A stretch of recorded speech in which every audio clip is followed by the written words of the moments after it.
जय श्री कृष्ण। जय श्री कृष्ण। नमस्कार। आज की हमारी ये जो गहन चर्चा है, इसका केंद्र है श्रीमद् भगवत गीता, और गीता का भी एक बहुत ही महत्वपूर्ण श्लोक, अध्याय 1 श्लोक 14। तो आज हम कोशिश करेंगे कि इस एक श्लोक के सहारे हम कुरुक्षेत्र के मैदान से लेकर अपने मन के अंदर जो द्वंद्व चलता है ना, वहां तक की एक यात्रा करें। लक्ष्य यही है कि इस श्लोक में जो छिपे हुए संदेश हैं, जो प्रतीक हैं, उनकी शक्ति क्या है, और आज मतलब इतने सालों बाद भी हमारे जीवन में इसकी क्या प्रासंगिकता है, इसे समझें। तो थोड़ा उस क्षण की कल्पना करते हैं। कुरुक्षेत्र का वो विशाल मैदान, दो सेनाएं खड़ी हैं आमने सामने, कौरव और पांडव। हवा में एक भारीपन है, तनाव है, शोर से पहले वाली एक अजीब सी खामोशी। योद्धा हैं, उनके दिलों में वीरता भी है, और शायद कहीं ना कहीं एक अनजाना डर भी। धर्म और अधर्म की लड़ाई बस शुरू होने ही वाली है। माहौल बहुत गंभीर है, और इसी महासंग्राम के बिल्कुल मुहाने पर एक ऐसा पल आता है जो सिर्फ युद्ध का बिगुल नहीं है, वो कुछ और भी गहरा संकेत देता है। और यहीं आता है हमारा आज का श्लोक। ततः श्वेतैर हयैर युक्ते महति सैन्धने स्थितौ माधवा पांडवश्चैव दिव्यौ शंखौ प्रदग्मतु। इसका सीधा सा सरल सा अर्थ ये है कि तब सफेद घोड़ों से सजे हुए एक भव्य रथ पर बैठे हुए माधव यानी भगवान कृष्ण और पांडव यानी अर्जुन, दोनों ने अपने अपने दिव्य शंख बजाए। ये दृश्य अपने आप में ही कितना शक्तिशाली है ना? युद्ध के शुरू होने की एक औपचारिक घोषणा। बिल्कुल, घोषणा तो ये है ही। सामरिक दृष्टि से देखें तो ये युद्ध का आरंभ है। ये जो शंख की ध्वनि थी, ये महज लड़ाई शुरू होने का सिग्नल नहीं थी। इसमें एक बहुत गहरा आध्यात्मिक पहलू छिपा हुआ है।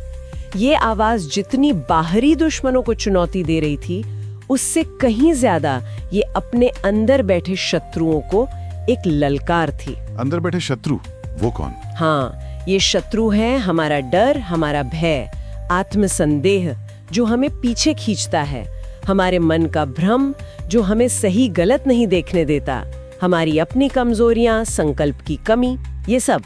तो ये शंखनाद एक तरह से इन अंदर के शत्रुओं के खिलाफ युद्ध की घोषणा थी, खुद को तैयार करने की, अपने संकल्प को पक्का करने की एक निशानी थी। अच्छा, तो ये सिर्फ बाहर की तैयारी नहीं है, अंदर की भी तैयारी है। वाह, चले इस विचार को थोड़ा और खोलते हैं। कृष्ण और अर्जुन के जो शंख थे, वो कोई साधारण बाजे नहीं थे।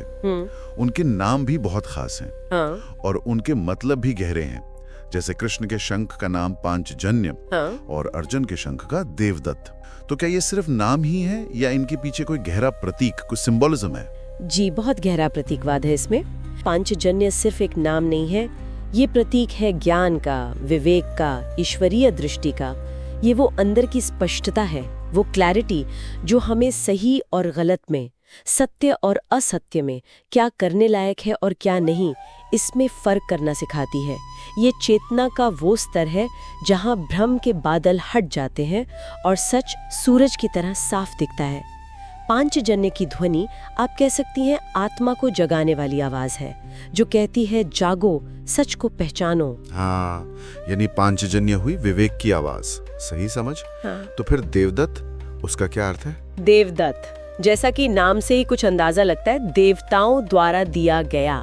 ये प्रतीक है कर्म का, प्रयास का, अटूट संकल्प का, पुरुषार्थ का।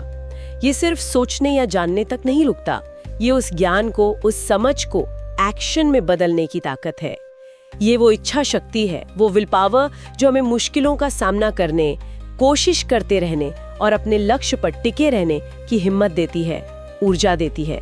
देवदत्त की ध्वनि मानो कर्म करने का बुलावा है, आलस छोड़कर मैदान में उतरने का संदेश है। तो एक तरफ है पांचजन्य, ज्ञान, विवेक, और दूसरी तरफ देवदत्त, कर्म, संकल्प। ये तो बड़ा अद्भुत कॉम्बिनेशन है। निश्चित रूप से सबसे जरूरी बात वो है इन दोनों दिव्य शंखों का एक साथ बजना। माधव और पांडव एक ही रथ पर हैं और दोनों एक ही समय पर अपने शंख बजा रहे हैं। ये कोई इत्तेफाक नहीं है। अगर हम इसे जीवन की मतलब बड़ी पिक्चर से जोड़कर देखें तो ये ज्ञान श्री कृष्ण पांचजन्य और कर्म अर्जुन देवदत्त के अनिवार्य अटूट रिश्ते का प्रतीक है। अकेला ज्ञान बिना कर्म के अक्सर अधूरा रह जाता है। सिर्फ विचारों में, और बिना सही ज्ञान या विवेक की किया गया कर्म वो तो दिशाहीन हो सकता है, भटका हुआ, या कई बार नुकसानदायक भी साबित हो सकता है। ये तो बहुत ही महत्वपूर्ण बात है।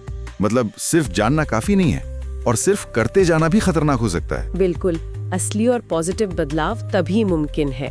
टिकाऊ सफलता तभी मिलती है जब सही समझ यानी ज्ञान और एक पक्का इरादा यानी कर्म साथ मिलते हैं। जब विवेक कर्म को रास्ता दिखाता है और कर्म उस विवेक को जमीन पर उतारता है। ये जो शंखनाद है, ये इसी संतुलन की, इसी तालमेल की शक्तिशाली घोषणा है। ये सिर्फ कुरुक्षेत्र की युद्ध नीति नहीं, ये तो जीवन जीने का एक शाश्वत सिद्धांत है, ज्ञान और कर्म का अटूट संगम। यहाँ बात वाकई दिलचस्प हो जाती है। कुरुक्षेत्र सिर्फ इतिहास की कोई घटना नहीं है, बल्कि हमारा हर दिन, हर पल एक तरह का कुरुक्षेत्र ही है। हमें शायद रोज तलवार लेकर बाहरी दुश्मनों से न लड़ना पड़े, लेकिन अपने अंदर की शत्रुओं से तो हम लगातार जूझते ही रहते हैं। वो कौन से शत्रु हैं? हमारा डर, फेल होने का डर, लोग क्या कहेंगे इसका डर, अनजान चीजों का डर, हमारा आलस जो हमें जरूरी काम टालने पर मजबूर करता है, हमारी टालम टोल की आदत, आज का काम कल पर, हमारे मन की चंचलता, अस्थिरता जो हमें किसी एक लक्ष्य पर टिकने नहीं देती, हमारे नेगेटिव विचार जो हमारी सारी ऊर्जा चूस लेते हैं, हमारी ईर्ष्या, हमारा गुस्सा, हमारा लोभ, ये सब हमारे अंदर के कौरव ही तो है। यही अंदर का संघर्ष हमारा असली कुरुक्षेत्र है, और ये लड़ाई बाहरी लड़ाई से कहीं ज्यादा मुश्किल है और लगातार चलने वाली है। और इस अंदर वाले कुरुक्षेत्र में हमारा मार्गदर्शन कौन करता है? जैसे अर्जुन के साथ कृष्ण थे, क्या हमारे अंदर भी कोई है? देखिए, जैसे कुरुक्षेत्र के रथ पर माधव कृष्ण सारथी थे और पार्थ अर्जुन योद्धा, ठीक वैसे ही हम सब के अंदर भी एक माधव और एक पार्थ मौजूद है। अच्छा, हमारे अंदर? जी, हमारा माधव कौन है? ये है हमारी अंतरात्मा की आवाज, हमारा विवेक, हमारी बुद्धि जो रास्ता दिखाती है, हमारा उच्चतर ज्ञान। ये हमें बताता है कि क्या सही है, क्या नैतिक है, हमारा असली धर्म या कर्तव्य क्या है। और हमारा पार्थ, वो है हमारी संकल्प शक्ति, कर्म करने की हमारी क्षमता, हमारा वो योद्धा रूप जो चुनौतियों का सामना करता है, जो फैसला लेता है और उस पर अमल करता है। तो इसका मतलब ये हुआ कि जब जिंदगी में मुश्किलें आती हैं, जब हम कंफ्यूज्ड होते हैं, जब डर हावी होने लगता है या जब कॉन्फिडेंस कम होने लगता है, तब हमें अपने अंदर मौजूद इसी माधव और पार्थ के कॉम्बिनेशन को याद करना चाहिए और उसे एक्टिवेट करना चाहिए। हाँ बिल्कुल, जरूरत है इन दोनों को जगाने की, इन दोनों की आवाज सुनने की और उनके बीच एक संतुलन बनाने की। अक्सर हमारी दिक्कत यही होती है कि या तो हम सिर्फ सोचते रह जाते हैं, प्लानिंग करते रह जाते हैं, मतलब सिर्फ माधव एक्टिव है, पार्थ सोया हुआ है, या फिर हम बिना सोचे समझे गुस्से में आकर या बिना किसी दिशा के बस कर्म करते जाते हैं। मतलब पार्थ तो भाग रहा है पर माधव का गाइडेंस नहीं है। हाँ, ये होता है। जब हालात मुश्किल हों, जब बाहर की दुनिया हमें डाउट में डाले या जब हम खुद से ही हार मानने लगे, तब हमें अपने अंदर की इस दिव्य जोड़ी को, विवेक और संकल्प को एक साथ जगाना होगा। बुद्धि को कर्म से और कर्म को बुद्धि से जोड़ना होगा। रथ तभी सही दिशा में आगे बढ़ेगा। तो इस सब का निचोड़ क्या है? अगर हम इस पूरे विश्लेषण को समेटें तो सेंट्रल मैसेज क्या निकल कर आता है? केंद्रीय संदेश बहुत गहरा है और बहुत सशक्त है, और इसे एक लाइन में कहें तो शायद ये होगा, असली साहस की शुरुआत हमेशा भीतर से होती है। वो जो शंखनाद कुरुक्षेत्र में गूंजा था, वो सिर्फ हवा में फैली एक आवाज नहीं थी। उसकी असली गूंज योद्धाओं की आत्मा के अंदर होनी थी, उनके संकल्प को जगाने वाली थी कि बाहरी हालात चाहे कितने भी चैलेंजिंग क्यों ना हो, असली लड़ाई तो मन के अंदर ही लड़ी जाती है। अगर हमारा मन शांत है, हमारा इरादा नेक है और हमारा संकल्प पक्का है, तो हम किसी भी चुनौती का सामना करने के लिए तैयार हो जाते हैं। बाहरी जीत या हार उतनी मायने नहीं रखती जितनी अंदर की मजबूती। तो ये शंखनाद सिर्फ युद्ध का बिगुल नहीं, बल्कि चेतना के जागरण का, कॉन्शियसनेस के अवेकनिंग का प्रतीक है। ये कैसे? हाँ, ये चेतना के जागरण का ही प्रतीक है। देखिए, ये सिर्फ लड़ने मरने की बात नहीं है। ये श्लोक और इसका विश्लेषण हमें ये नहीं सिखाता कि कैसे लड़ना है, बल्कि ये सिखाता है कि कब, क्यों और किसके लिए संघर्ष करना जरूरी है, चाहे वो संघर्ष बाहर की दुनिया में हो या हमारे अपने मन के अंदर। यहाँ एक जरूरी सवाल उठता है कि ये शंखनाद आखिर मानव चेतना के जागरण का प्रतीक कैसे बनता है। हाँ, ये कैसे? जब कोई व्यक्ति कुछ जरूरी कदम उठाता है। पहला, जब वो अपने सत्य को पहचानता है, अपने असली स्वरूप को, अपनी क्षमताओं और सीमाओं को, जीवन में अपने मकसद को। दूसरा, जब वो अपने धर्म को स्वीकारता है। यहाँ धर्म का मतलब सिर्फ मजहब नहीं है, बल्कि उस खास परिस्थिति में उसका सही कर्तव्य क्या है, उसकी जिम्मेदारी क्या है, उसे समझना और स्वीकार करना, भले ही वो रास्ता मुश्किल क्यों ना हो। और तीसरा, जब वो अपने डर पर, अपनी अंदर की कमजोरियों पर, अपनी नेगेटिव आदतों पर विजय पाने का एक दृढ़ संकल्प लेता है। जब ज्ञान, पांचजन्य और कर्म, देवदत्त का ये अंदरूनी शंखनाद एक साथ होता है, जब व्यक्ति अपने सत्य और धर्म के प्रति सचेत होकर संकल्प के साथ खड़ा होता है, तब उसकी चेतना का स्तर ऊपर उठता है। तब जीवन खुद ही एक विजय बन जाता है, बाहरी नतीजा चाहे कुछ भी हो। ये जो अंदर की स्पष्टता है, संतुलन है और संकल्प है, यही अवस्था चेतना का जागरण है। ये तो बहुत ही गहन व्याख्या है वाकई।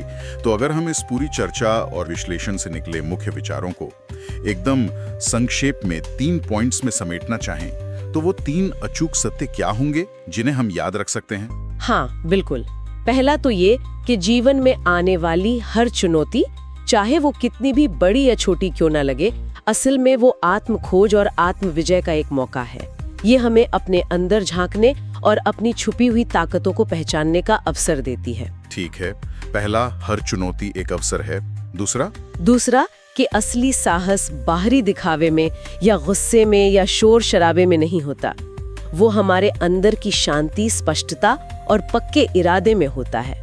ये हमारे विश्वास और हमारी अंदरूनी मजबूती से पैदा होता है। अंदरूनी मजबूती, ठीक है। और तीसरा जो शायद सबसे अहम है, कि सत्य यानी सही ज्ञान और विवेक, और कर्म यानी सही दिशा में किया गया प्रयास और संकल्प, इन दोनों का मेल ही असली और स्थायी जीत दिलाता है।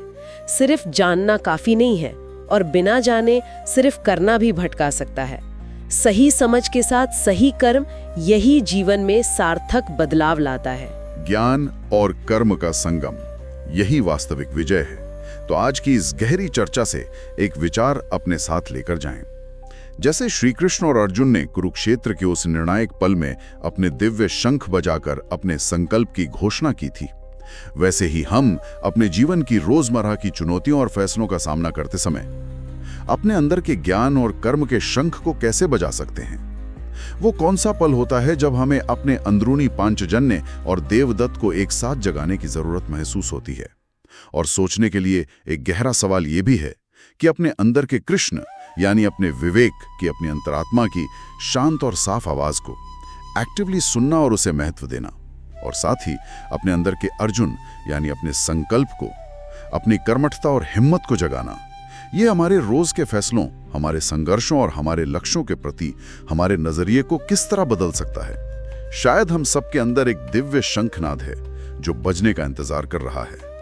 अपने उस अंदरूनी शंखनाद पर, उस अंदर की ध्वनि पर थोड़ा विचार। अगर आप अब तक हमारे साथ जुड़े हुए हैं तो जाहिर है ये बातें आपके लिए मायने रखती हैं। तो इस वीडियो को लाइक जरूर करिए, और अगर आप चाहते हैं कि हर हफ्ते ऐसी ही लाइफ चेंजिंग बातें, गहरी चर्चाएं आप तक पहुंचती रहें, तो सब्सक्राइब करना मत भूलिएगा। जय श्री कृष्ण। जय श्री कृष्ण।